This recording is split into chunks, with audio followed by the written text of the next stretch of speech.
अस्सलामुअलैकुम नाज़रीन, आप देख रहे हैं टीएम न्यूज़ टीवी। पेश खिदमत है प्रोग्राम शब व रोज़ डॉक्टर KS बटालवी के साथ। होता है शब व रोज़ तमाशा मेरे आगे, करते हैं शब व रोज़ में शब व रोज़ की बातें।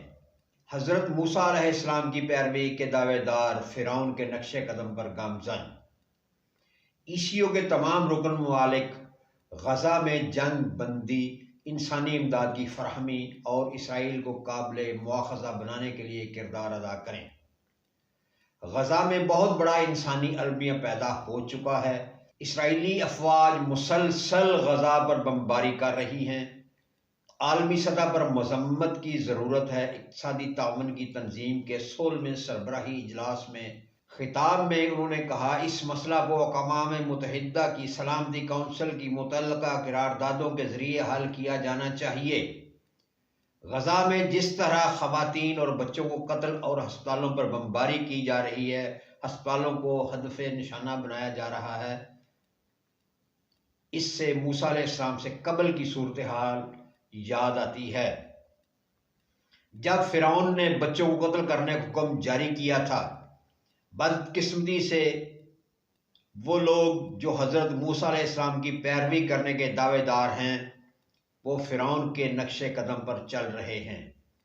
पाकिस्तान इन इक़दामात की शदीद मज़म्मत करता है। निहत्ते और लाचार फ़लस्तीनियों की इमदाद की फराहमी, गज़ा में जंग बंदी और इसराइल को काबिल मुआख़ज़ा बनाने के लिए अपना किरदार अदा करें। उन्होंने मकबूजा कश्मीर के अवाम पर ढाए जाने वाले भारतीय मज़ालिम को भी उजागर किया। उन्होंने कहा, बढ़ती अदमबरदार तशद्दुद खित्ते के लिए ख़तरा हैं। मैं ईसीओ, रुकन ममालिक और आलमी बरादरी पर ज़ोर देता हूँ कि वह बाहमी एहतराम, बैनुल मज़ाहिब हम आहंगी और पुरअमन बकाए बाहमी को फ़रोग़ देते हुए इस्लाम फोबिया के ख़िलाफ़ सियासी जदोजहद के लिए मिलकर काम करें। निगरान वज़ीर आज़म अनवारुल हक काकड़ ने OIC इजलास में बड़ा ज़बरदस्त बयान दिया है। मूसा अलैहिस्सलाम और फ़िरौन का फ़र्क अच्छे अंदाज में समझा दिया कि तुम मूसा अलैहिस्सलाम को मानने वाले हो, फ़िरौन की पैरोकारी कर गए। तुम्हारा मज़हब भी इस किस्म के कत्ल व गारत गरी की इजाज़त नहीं देता। फ़िरौन ने तुम्हारे बच्चों के साथ जो कुछ किया था, वो तुम गज़ा में उनके फ़लस्तीनियों के बच्चों के साथ कर रहे हो। इरादतन या गैर इरादी तौर पर फ़िरौन के नक्शे कदम पर चल रहे हो और मुस्लिम ममालिक की कमज़ोरी का ये आलम कि ताकत रखते हुए भी घुटने टेक रखे हैं।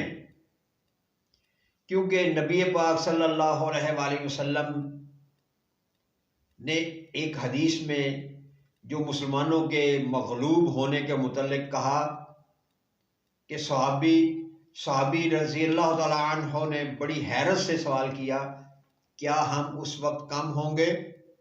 तो आप सल्लल्लाहु अलैहि वसल्लम ने फरमाया, कम नहीं होंगे बल्कि बहुत बड़ी तादाद में होंगे।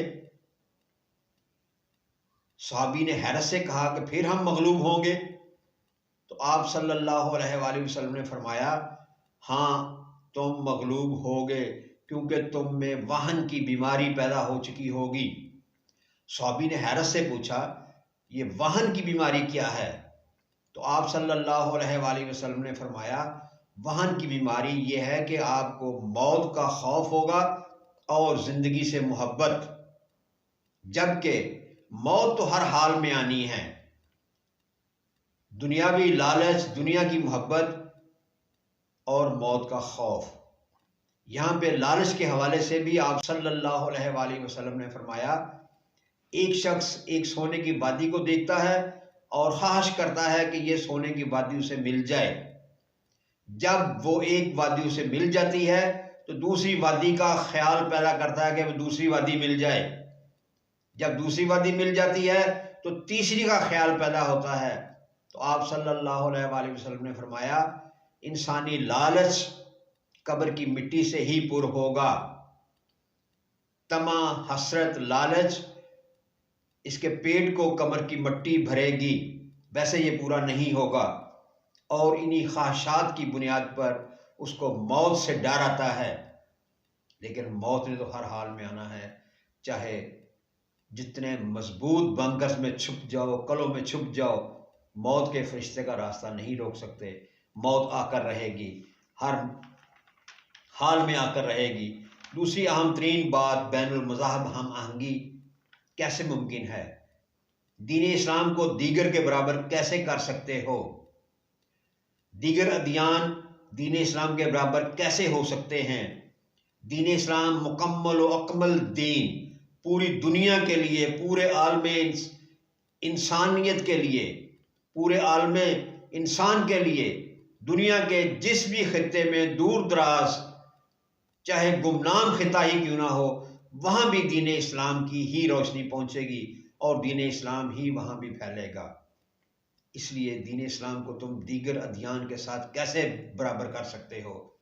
और ये भी यहूद व नसारा का एक फैलाया हुआ प्रोपेगेंडा है, जिसमें हमारे मुसलमान उलमा और हुक्मरान गिरफ्तार हैं। बैनुल मज़ाहिब कोई बात नहीं होती।